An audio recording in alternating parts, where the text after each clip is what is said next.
Welcome to this week's AHIC Rewind. And this week, we're going back to Amsterdam GRIF 2019 for one of the most popular sessions that we've had in our 7-year history. It was with the sometimes controversial, often polarizing, but undisputedly legendary Marco Pierre White. As the first British chef to get 3 stars and the youngest at the time, whatever you think of him, he's a legendary figure. And I have to say, when he joined us in Amsterdam, he really didn't disappoint. He had a conversation with Heleri Rand that was lively, controversial, and always interesting. So enjoy, and hopefully I will see you in September at GRIF at AHIC over the 20th to the 22nd in Dubai. Good. How are you, Marco? Good afternoon. I'm actually gonna, as you see, I don't have any questions.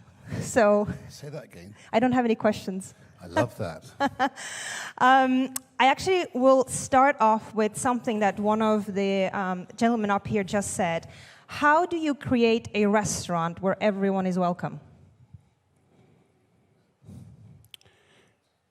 Just by being honest, keeping it very simple. It's as simple as that. Longevity is born out of integrity. And is that something you're following now? Because I remember when we were in Singapore, that's very much along the lines of what you were trying to create there with your outpost in Asia. Well, Singapore is, it's called the English House, and it's very simple. I think what's important is when you open a restaurant is to ask yourself the simplest of questions. Why do people go to restaurants? I suppose most people would say, for the food.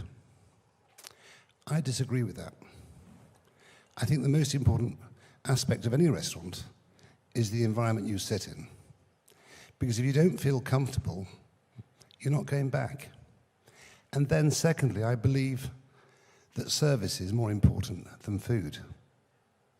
So ambiance and service, and then the food, to a standard at a price point. I think I've been to many restaurants around the world which are Michelin starred. And the truth is, the food's all very technical and very nice. But do I want to sit in that environment? So I think we're in the business of selling a night out. We're in the business of selling fun. I think it's that simple. And I think we talk a lot about service and how to get service right, because it is tricky. So in your businesses, in your restaurants, how can you guarantee good service? How do you instill that in your people? With a smile. I went to a restaurant last night at the top of the W Hotel. Mr. Porter? The lady who looked after us, she smiled all evening. I was more enthralled by her than I was by the service. I didn't think, is she being technical? She was just being very attentive, very friendly, and smiley. And every so often, she brought a little dish from the kitchen, which was complimentary. She made us feel welcome. She made us feel spoilt. And she was more memorable than the food. No disrespect to the food. She was fantastic. And your journey coming from back of the house to front of the house and now being a restaurateur and on the business side, how do you contradict that to when you didn't have to go to the front of house and do the rounds on the in the restaurant bit? How has that journey been different? When I was a young man, I had a very simple... Sorry, sir. When I was a young man, I had a very simple dream, and that was to win 3 stars in Michelin. Because when I was 17 years old, I went to work in a 2-star Michelin called the Box Tree in Ilkley in West Yorkshire. And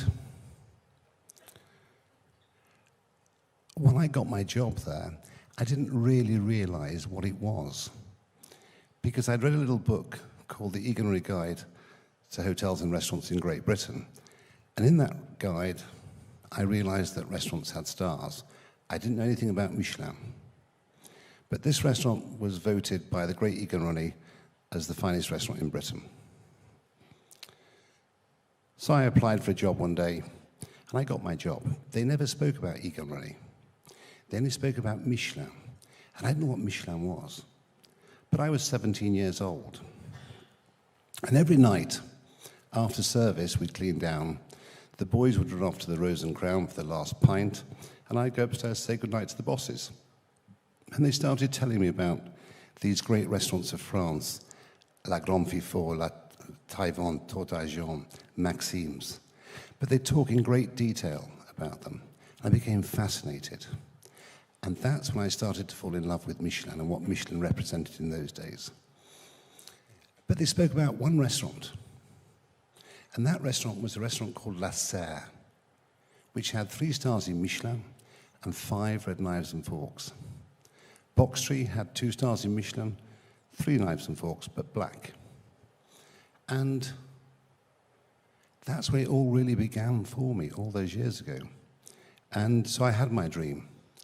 And when I realized my dream in 1995, winning 3 stars in Michelin, I only had 4 black knives and forks.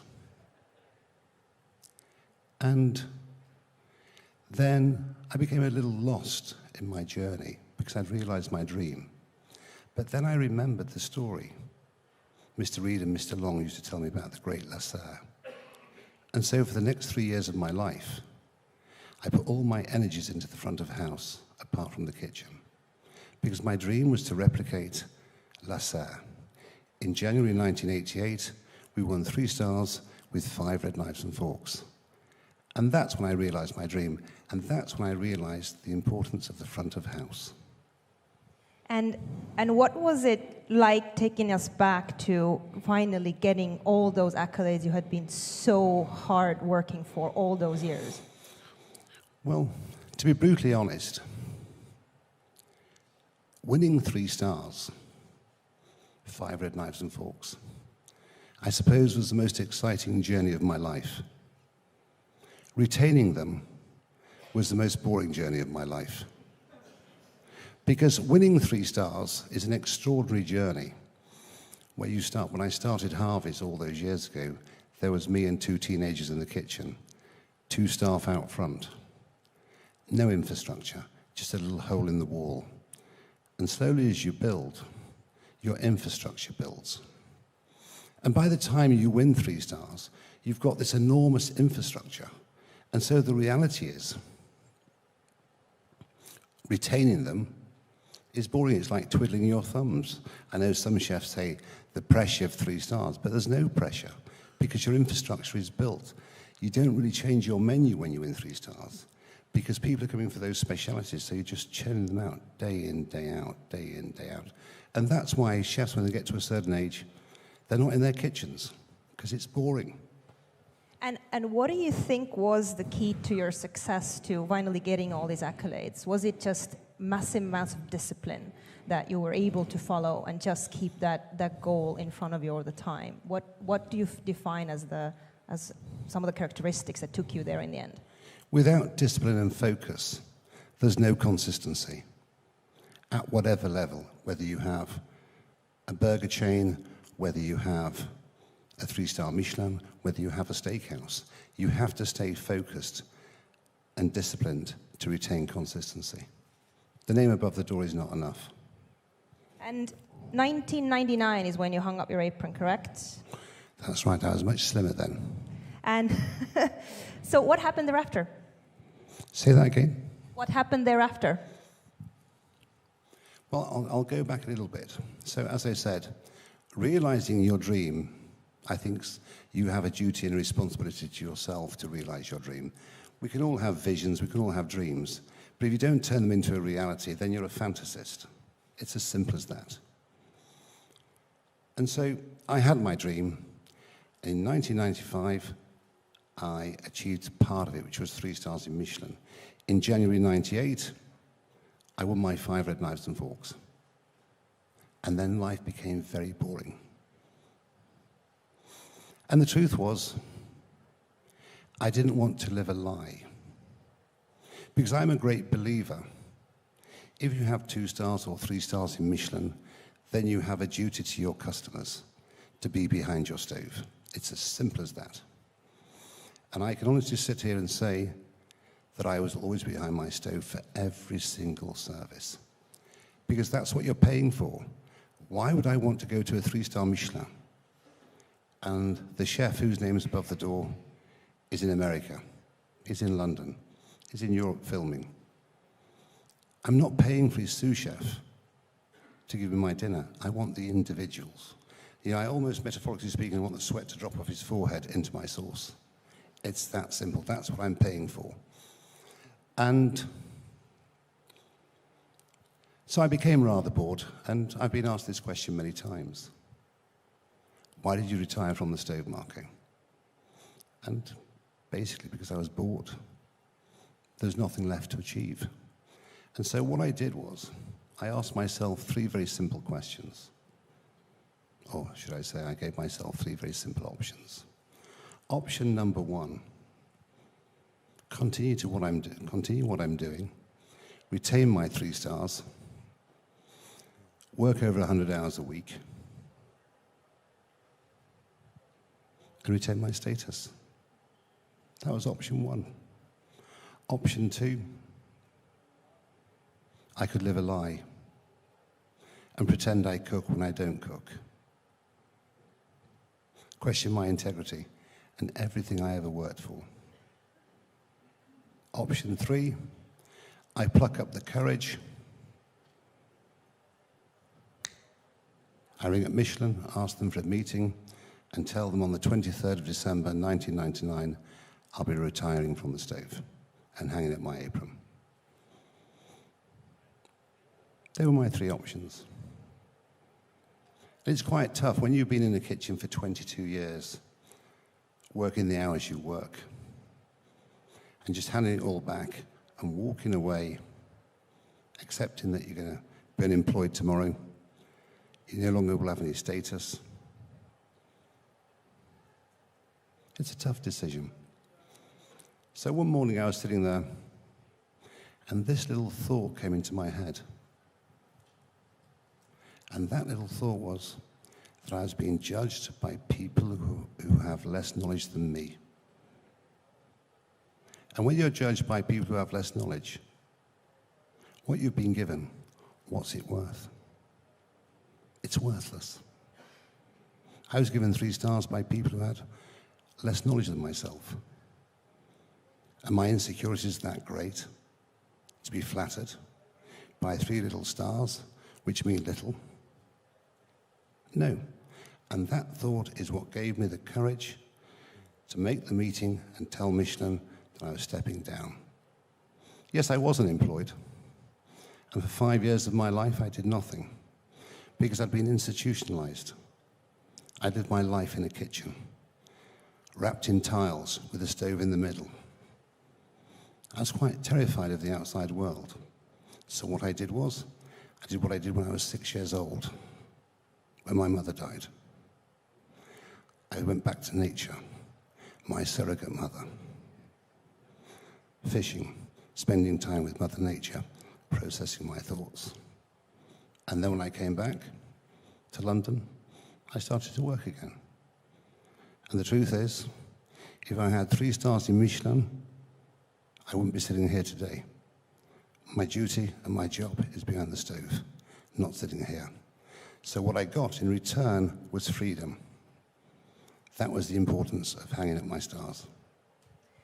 And something you just mentioned, and I think this has been a tremendous part of your influence, is your mother. You keep mentioning your mother a lot in different contexts, but I think it's been something that's really driven you to be the way that you are and make certain decisions. Can you tell us a bit more about that? Well, I think what's important, we have to question what fuels us, what drives us. That's the simplest of questions. And if you have the courage to answer that question, then the chances of realizing your dream are very high.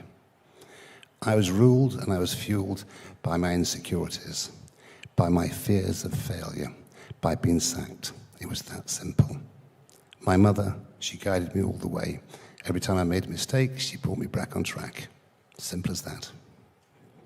And is that something, I suppose, has been with you since then, and you've always kind of come back to that when you've made decisions? And like you were saying before, that you wouldn't be honest if you had continued doing what you were doing. I can't live a lie.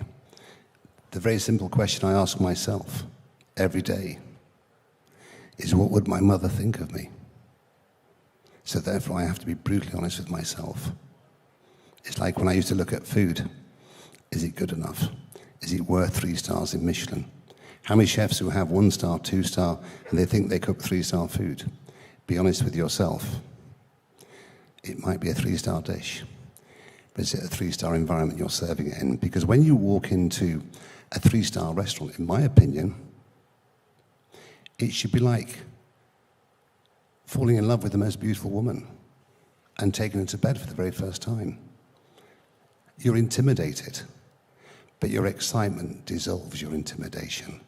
And that's what the emotional impact should be when you walk into a 3-star restaurant. It's as simple as that.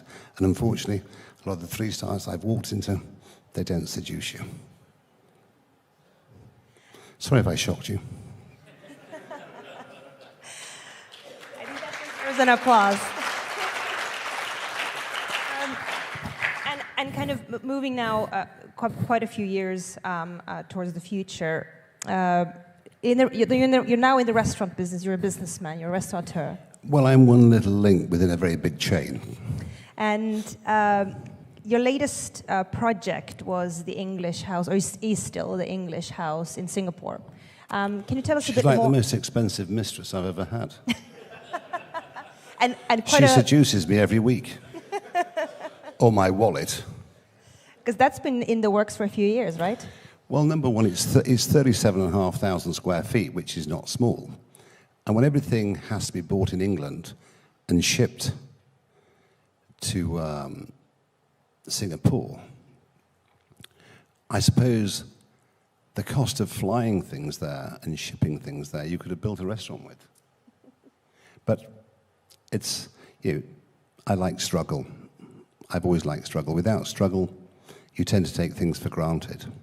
So there's something within me, which is almost like a self-harmer, really, is that I have to create struggle for myself. If there's no struggle, then I don't become creative. It's as simple as that.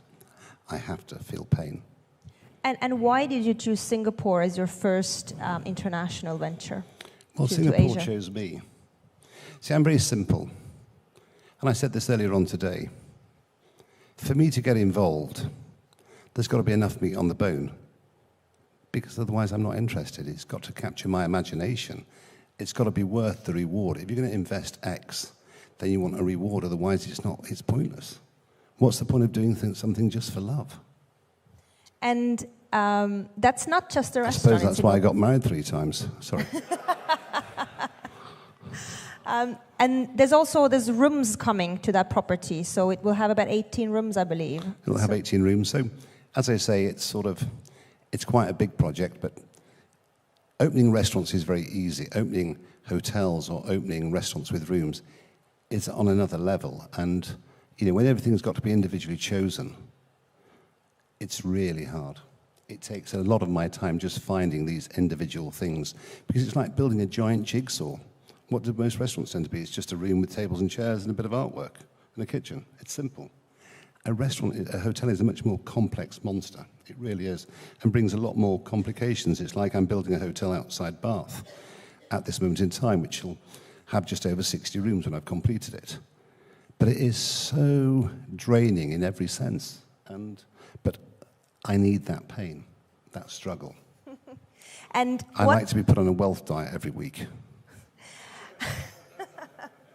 A wealth diet is when you're forced to shed a few pounds. Just a few. We're talking sterling. Thank God. What about after Singapore? I've heard Abu Dhabi is on the horizon, and some other countries in Asia, together obviously with Nick and Black and White and the whole different concepts that you have under one umbrella. Well, Nick's the real driving force. That's my dear friend, firstly, and my partner. And Nick is the genius. And he's the one who drives it forward. And he works in the business every day of the week. I don't. So I can't take any credit for that. You have to give all that to Nick. But I support Nick where possible. But I think, we're in the business of selling a night out. We're in the business of selling fun. And I think, sometimes you can go to a restaurant, it's just too highbrow. And I get bored. There's nothing worse than going to these restaurants which, well, it's like going to a canopy party. You get told you're having 18 courses. And the waiter turns up with this little knick-knack on a plate. And he tells you what it is. He tells you how to eat it. And then a minute later asks you if you enjoyed it. That confuses me. It does. I mean, I came from the world of grand cuisine, not petit cuisine. And so the world has changed so much since I first entered it. And the one thing I have learned, if nothing else, is there's only one thing within our industry that doesn't date. Which is? Romance. I'm glad you got to that point, because that was something I wanted to talk to you about. What, romance? I'm not getting married again. I've been put on a wealth diet 3 times in my life, and it's too painful. It was more painful than being a vegan for 9 months. But restaurants and romance, let's talk about that notion. Well, how many people fall in love in a restaurant? Lots. I mean, it's the most natural environment to sort of charm somebody. It really is, and I think I think candle lighting, people spend millions on lighting, thousands on lighting, but actually candlelight is the most romantic light of all. It makes us all look good. I mean, even I look tanned in candlelight. And slimmer. And you travel, because you obviously travel a hell of a lot, and that's something that I think is really important to you because it opens the mind up a lot more than anything else. I think what's important is understanding your demographic and what they want and how much they want to spend. I think it's as simple as that. I think dictating that they've got to spend blob pounds, they've got to have X amount of courses, that's not for me. What I think is you create an environment where people want to sit, and if they want 1 course, 2 course, or 3 course, that's entirely their decision. Give them that flexibility with spending. If they want to spend £25 for a main course or £12 for a main course, I think allow the customer to choose. I think when the restaurant starts to dictate, I mean, there's nothing worse than being dropped into a funnel, and you come out the other end thinner. And so I just think that, I want people to drop in after work and have even if it's something as simple as a burger or a salad, and then come back next month with their loved one for a 3-course dinner. I think it's as simple as that. So I think you have to give people options. I think it's too easy to sort of slim people down. And how excited are you generally about what's happening in the world restaurant business? There's so much going on. The truth is I don't get excited. No? I don't. I mean, what's exciting? Majority, it's like when you walk into hotels, majority of them look the same. Just if you took 4 Seasons off and put Ritz-Carlton, it's the same place. It's all homogenized. And if I think of my favorite restaurant in the world, my favorite hotel in the world, the menu hasn't changed since 1955. It's called the Colombe d'Or in Saint-Paul-de-Vence. And as I say, what excites me is romance. Most menus are written by corporates. Very true. Most hotels are built by corporates, no disrespect to them. It's as simple as that. And for me, I'm an individual, and so I'm sort of I suppose, a round peg that doesn't fit in a square hole. Well, that's lightly said, I think. Yeah. I'm way more complex than that, actually. We're coming to the end of our time, but I know there's there's chefs in the audience, there's restaurateurs in the audience. We would welcome some questions, because I think it's a once-in-a-lifetime opportunity, perhaps, to ask something that you maybe are dying as a chef or as someone who really looks up to you, Marco. So do we have any questions? Come on. I know you want to ask them. Oh, there we go. This comes from a chef who used to work for you a very long time ago. And he worked for me for a very long time and always talked very fondly about his time in the kitchen with you. And I said that you were coming to the stage today, and I said, do you have a question, chef? And he would like to know this. Does he really understand what a difference he made to an entire generation of chefs when you first appeared on TV? The truth is, I don't think like that. And I'm a great believer that if I think of some of the people that inspired me, no one in this room may have ever heard of them. Ken Lamb, Michael Lawson, the first man to ever win 2 stars in Michelin in Britain. Mr. Reed and Mr. Long, who are the owners, the proprietors, the creators of the box tree. Those 4 people influenced me more than any of the great chefs I ever worked for. And had I not spent time with those 4 men, then I would not have become the man I became, and I would never have realized my dream. And the truth is, they gave me my dream. I didn't create my own dream. And I think the truth is that people give us our dreams. They ignite something within us, which makes us make it happen. Thank you for your question. Thank you. See, it wasn't that painful, was it? I think we can have time for one more. One more, come on. I know you're dying. Oh, They there we go. told me you were shy. There we go. Hello. Hi. So we're very excited about the new concept. So how do you think you place yourself amongst the other high-end and the other high-end restaurants and sort of boutique hotels in Singapore? Well, I don't think like that. I never think, what are other people doing? Because that takes up a percentage of my energy. What I do is put all my energies into what we're doing. And when I'm in Singapore now, I never dine in any other restaurant. I only dine within my own restaurant for the simple reason is because I have a duty and a responsibility to be there. For me to be in Singapore and to be in someone else's restaurants, the obvious thing they're going to say is, why is he here when he should be in his own gaff? So I've always been very blinkered and very narrow-minded in my life. And maybe sometimes that's to my detriment. But I think that you have a duty and a responsibility to your own establishment. So as I say, I don't really know Singapore that well. But for the 4 or 5 years before English House opened, I tended to dine in the same restaurant. So on the East Coast Road, I go to a place called First Eat Steve. He charges $18 for a main course. So I like to support the smaller restaurants rather than the larger restaurants. I've never dined in a Western restaurant in Singapore.